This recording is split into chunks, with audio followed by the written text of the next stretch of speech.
Good afternoon, everyone. Let us start. Remember, we have been learning Chapter 1, Resources and Development.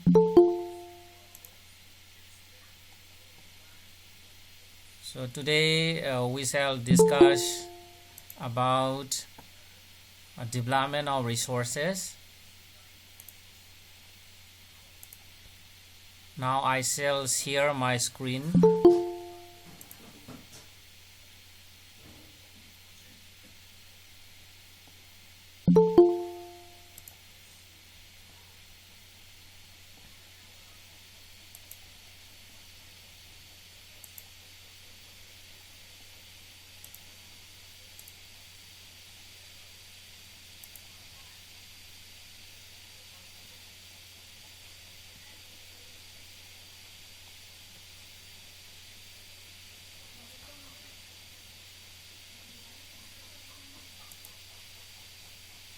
Okay. Can you see my screen? Do you see my screen, boys and girls? Yes, sir. Yes, sir. Yes. Okay. Now let Yes. us start.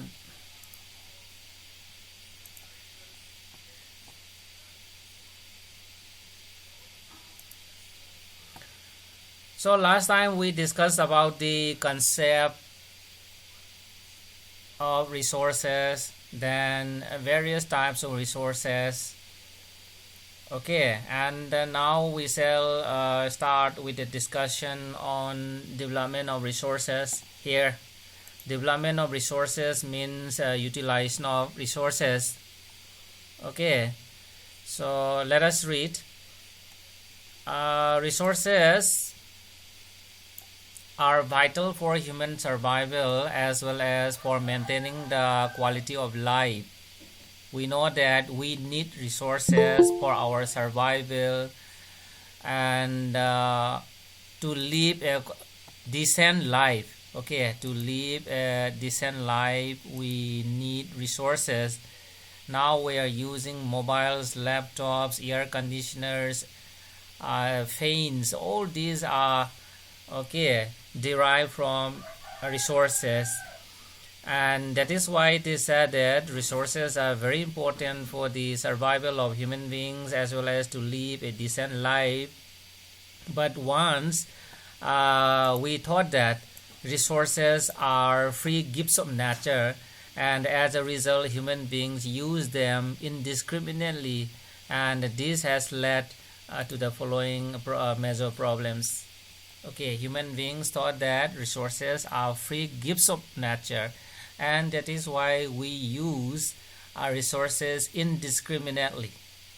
Okay, not wisely, and because of that, the following major problems, are coming out. Now let us read what are the other major problems. So number one, depletion of resources for satisfying the greed of a few individuals. Okay, because of overutilization of resources are depleted, means declining, decreasing rapidly, and this deflation is mainly due to the overutilization of resources by few individuals because of their greedy nature. Okay, that means overutilization of resources by the industrialists, by the rich people. Then number two, accumulation of resources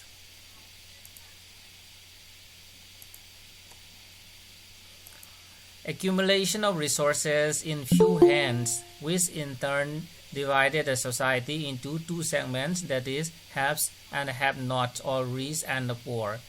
So in the first point we have learned that resources are mainly depleted to satisfy a few individuals. So these few individuals are the rich people. Okay, and because of accumulation of resources in these few hands, in their hands. Okay, accumulation means collection or utilization of resources by the rich people. The society is divided into two sections: haves and have-nots. Haves means rich people, and have-nots means poor people. Okay, so this is another problem. The second problem arising out due to over utilization of resources. And the third problem is that, just see here,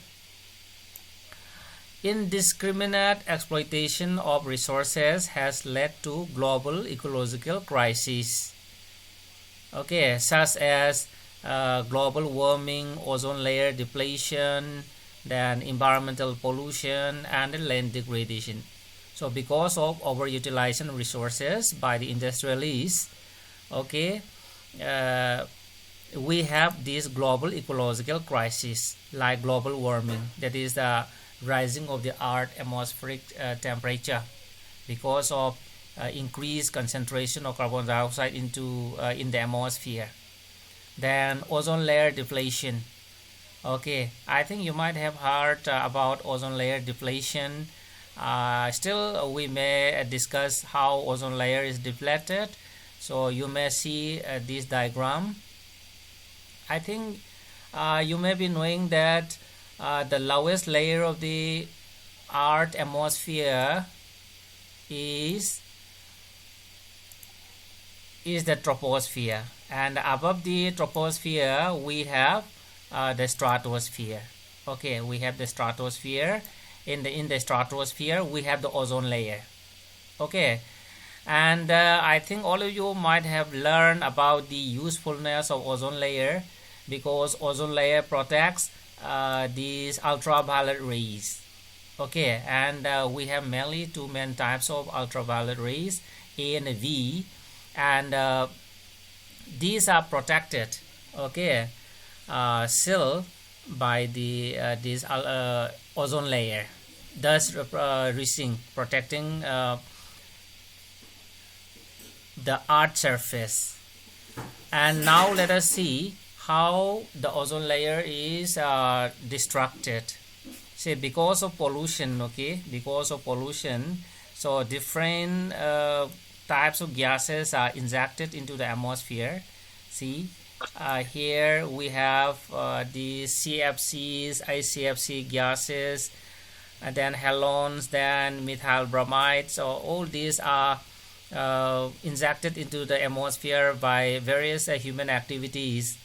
Okay, and one of the most important gas that lead to the depletion of ozone layer is the CFC, chlorofluorocarbon, and the ICFC, that is the hydrochlorofluorocarbon. Okay, and see here, okay, here we have these CFC molecules, and this is ozone molecules. Okay, just see here, here under the influence of these ultraviolet rays. So here we have ultraviolet rays, and these ultraviolet rays split a chlorine atom from the CFC molecule. See here, here we have fluorine, then this is chlorine, this is chlorine, and this is chlorine. So we have 3 chlorines, then 1 carbon, and 1 fluorine. And when UV rays strike on the CFC molecule, then 1 chlorine atom, okay, 1 chlorine atom is separated, means split, and this chlorine atom then attacks, okay, reacts with the ozone. See here, this is ozone molecule, that is 3 O's are there. We have 3 O's in the ozone, and that splitted, that separated chlorine atom reacts with these ozone molecules, and because of that 1 oxygen atom is break off. Okay, and it binds with the oxygen, this chlorine binds with the oxygen atom, as you see here. Okay, this chlorine atom binds with one oxygen atom to form chlorine monoxide. You see here, this is chlorine monoxide, and leaves oxygen behind. So this is oxygen. In this case, see we have 3 O's. Okay, we have 3 O's here, and one atomic oxygen is reacted with chlorine and forming this chlorine monoxide, and because of that we have got only 2 atomic oxygens, thus forming this oxygen, molecular oxygen. So in this way, ultraviolet, under the influence of ultraviolet rays and these CFC gases, ozone layer is depleted. So this is just an example. Okay,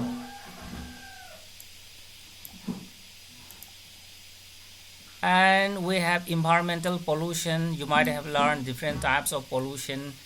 Okay, air pollution, then water pollution, and then land pollution, then land degradation. So all these are caused by the indiscriminate use of resources by the rich people. Okay, so do you have any question, boys and girls? Sir. No, sir. No.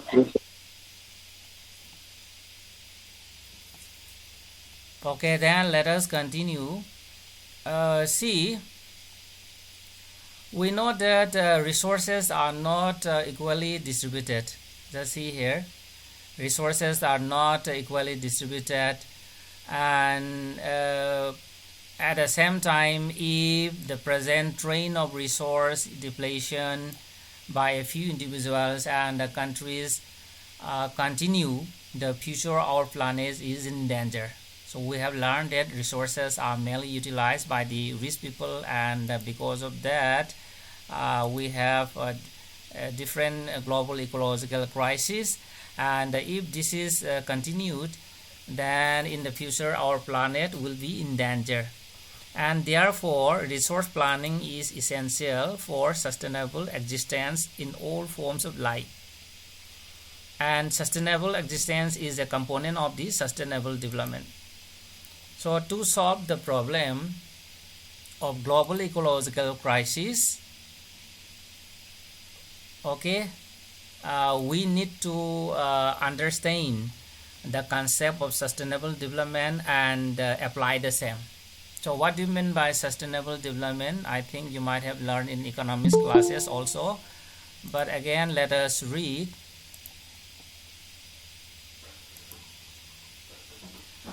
So the meaning of sustainable development is given here.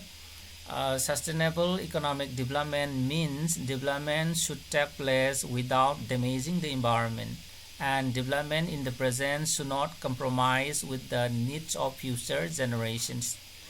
So sustainable development means development without damaging the environment, development without polluting the environment, and development in the present should not compromise with the needs of the future generation. Means we must keep reserves for the future generation. Only at that time the global ecological crisis will be solved. And accordingly there has been these international level meetings, okay, what we call this art summit. One example, Rio de Janeiro art summit 1992. So let us read. In June 1992, more than 100 heads of states met in Rio de Janeiro in Brazil for the first international art summit. Okay, say more than 100 presidents and prime ministers met in Rio de Janeiro in Brazil for the first international art summit, and the summit was convened for addressing urgent problems of environmental protection and socio-economic development at the global level. So why the summit was conducted, why the summit was held? So it was because to solve the environmental problems. The summit was convened to solve the environmental problems, those global ecological crises, and to solve to improve the economy at the international level. The assembled leaders signed declarations on global climate change and biological diversity also, and the Rio de Janeiro Convention endorsed the global forest principles and adopted Agenda 21. Okay, Rio de Janeiro Art Summit adopted Agenda 21 for achieving sustainable development in the 21st century. So what do you mean by Agenda 21? Let us see what do you mean by Agenda 21. It is the declaration signed by the world leaders in 1992 at the United Nations Conference on Environment and Development, which took place at Rio de Janeiro, Brazil. Okay, Agenda 21 is the declaration signed by world leaders in 1992 at the United Nations Conference on Environment and Development. Okay, and so what are the aims then? What are the objectives of Agenda 21? Let us read. It aims at achieving global sustainable development. The most important aim of Agenda 21, okay, is about global sustainable development. Sustainable development, just remember, development without damaging the environment and development without compromising the future generation. Okay, so this Agenda 21 was meant to combat, means to fight environmental damage, then poverty and diseases through global cooperation on common interests, mutual needs, and shared responsibilities. So Agenda 21 was merely to combat, means to fight the environmental damage, that is environmental pollution, to fight poverty, to fight diseases through global cooperation. So when there is a natural disaster then in a country, then another country also may help, okay, in any way. That is the point mentioned here. And one major objective of Agenda 21 is that every local government should draw its own Agenda 21. Every country should draw its own Agenda 21, okay, in conformity with the Agenda 21 of the Rio de Janeiro Art Summit. So before we proceed further, any question from your side? No, sir.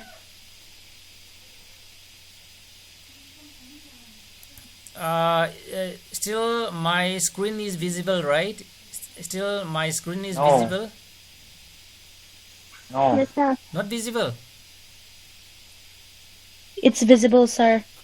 Okay, then the next topic is about resource planning. Do you see the text?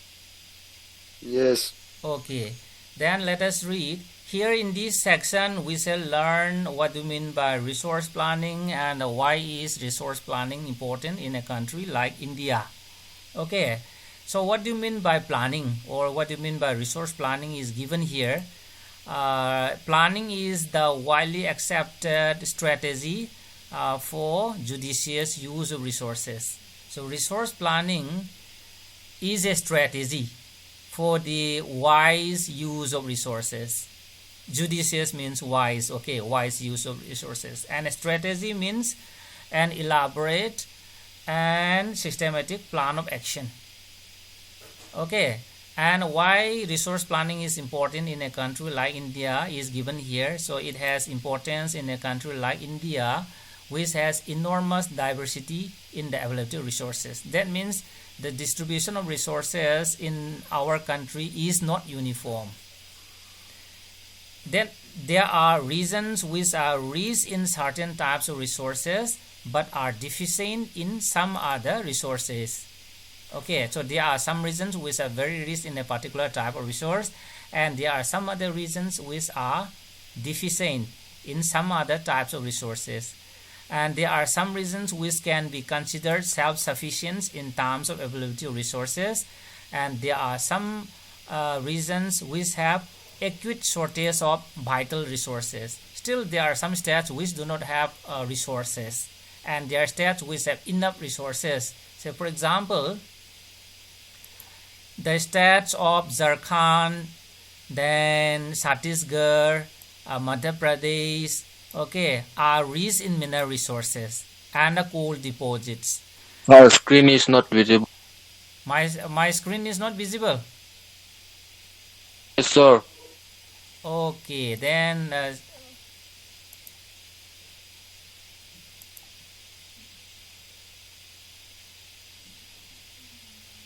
now is it visible? Yes, sir. Okay. Yes. Somehow. Okay, then let us continue. In the meantime, I will explain. Okay, Arunachal Pradesh has abundance of water resources but lacks in infrastructural development. See here we have India map also, as I already read out. See states like this Chhattisgarh, then Jharkhand, then Madhya Pradesh. So these states are very rich in mineral resources. Okay, and coal also. And this state Arunachal Pradesh is not rich in mineral and coal resources, but rich in water resources, as given here. Okay, as given here, abundance of water resources in Arunachal Pradesh, and the state of Rajasthan is very well endowed with solar and the wind energy, but lacks in water resources. So in the other region like Rajasthan, for example, so Rajasthan here, solar and wind energy is very rich. Okay, here we have the potential to develop solar and wind energy, but here, as you know, lacks water resources.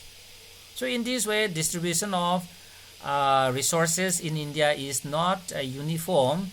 Likewise, the cold desert of Ladakh here is relatively isolated in the rest of the country. And see here, Ladakh is poor in in all types of resources. Here, this is Ladakh. Okay, here resources are poor, but Ladakh has very rich cultural heritage, but deficient in water and infrastructure and some other vital minerals. And because of all these reasons, okay, and to have a balanced resource planning at a national, state and regional local levels, we need resource planning. Okay, why resource planning is necessary? It is necessary. Resource planning is necessary for balance. Resource planning at the national, state and regional levels. Okay, so any question? No.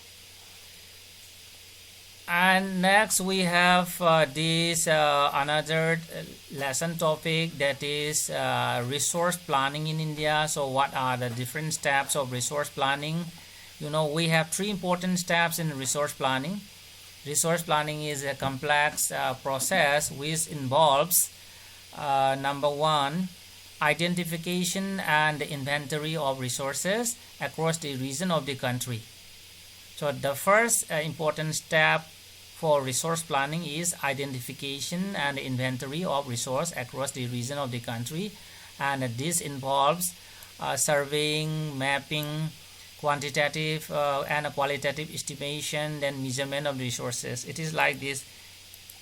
See here, so this is a country, for example. So this is a country. So the first step of resource planning is that the geologists have to go across the country. Okay, the geologists, those scientists who studies about the this origin of the minerals and others, have to have to travel across the country throughout the country, okay, and they will carry a machine, okay, maybe a sounding machine, and they will try to explore where are the minerals. Using their devices, they will explore where are the resources. For example, they have got mineral here. For example, in this area, they have detected coal.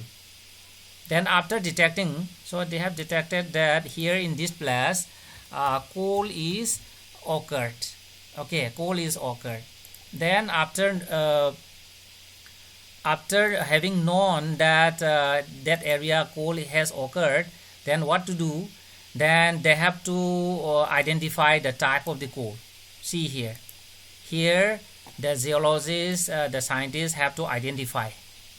So what is the type of the coal, what is the quality of the coal, whether it is anthracite, whether it is bituminous, or this brown coal. They have to identify, and as well as at the same time they have to estimate the quantity. What could be the total reserve? So maybe 2,000 metric ton or 3,000 metric ton. They have to estimate. And after estimating and after knowing the quality, they have to plot on the map.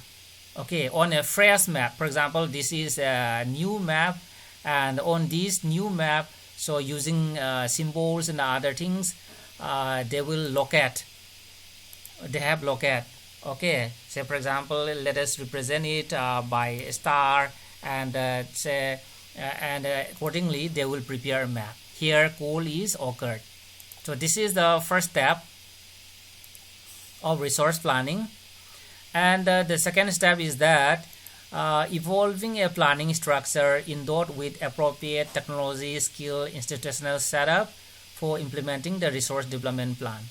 So after identifying the occurrence of resources across the country, and after preparing the map for the same, the next step is to evolve a planning structure.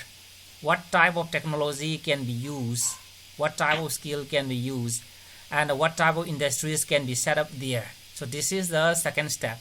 Say for example, let us say here in this case, coal is occurred. Say for example, if the coal is occurred at the surface, okay, we can take out the coal very easily.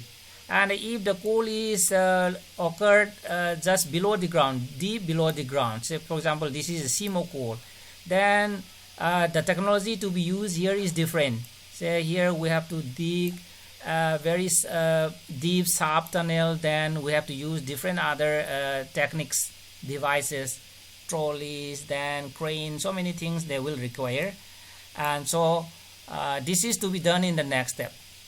What kind of technology should be used, what kind of industries and other institutional setup can be done is the second step of resource planning.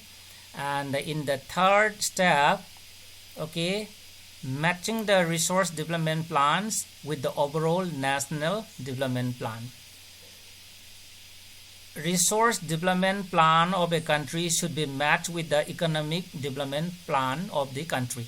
Okay, the resource development plan should be matched, should be in conformity with the national development plans, means national level economic development plan. So this is the third step of resource planning. And after that, see, one very important statement is here. The availability of resources is necessary condition for development of any region. So we have learned that for the development of a country and for the survival of the human being, okay, we need resources. But mere availability of resources in the absence of corresponding changes in the technology and institution may hinder development.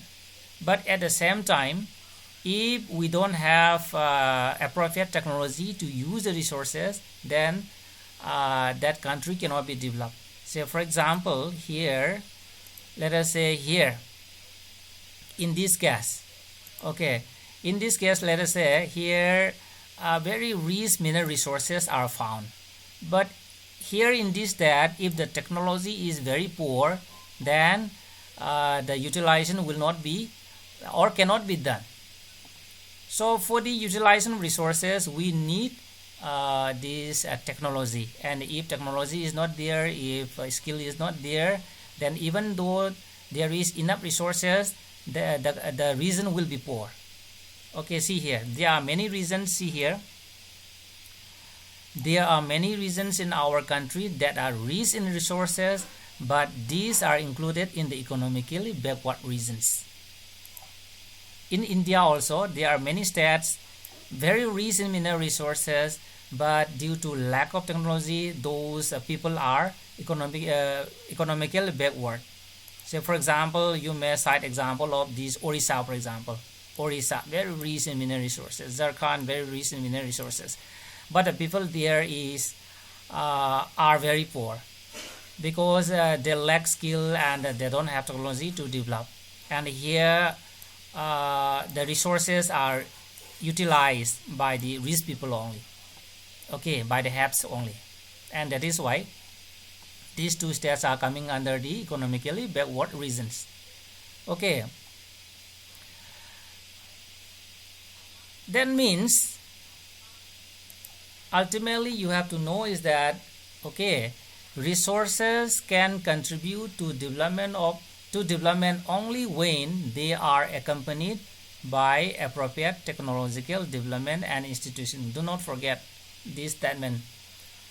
Resources can contribute to development to a country only when they are accompanied by appropriate technological development and institutional changes. That means for the development of a country, okay, technology is required, skills is required, then industries are required. Okay, any question? No.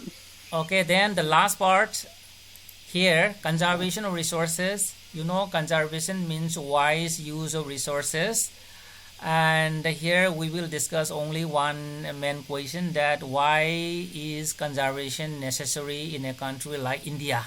Okay, and the answer is also given here. Resources are vital for any developmental activity that we have learned. Resources are required for the survival of human beings and to live a decent life.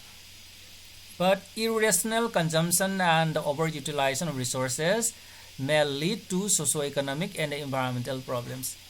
However, if we overutilize the resources, then we may face different types of these ecological crises that we discussed earlier. We may face the problem of air pollution, we may face the problem of land degradation, okay, or at the global level also we may face global warming or ozone layer depletion. So these are the problems of overutilization, and to overcome these problems, resource conservation at various levels is important. So to solve these problems, to solve these environmental problems, at the international level, at the national level, and at the state level, we need conservation. Okay, so this is the answer. So you may read this section very carefully, and about the steps for conservation of the resources we are going to discuss later on. Okay, so do you have any question? No, sir. No. Okay, then for today let us stop here, and as usual, please send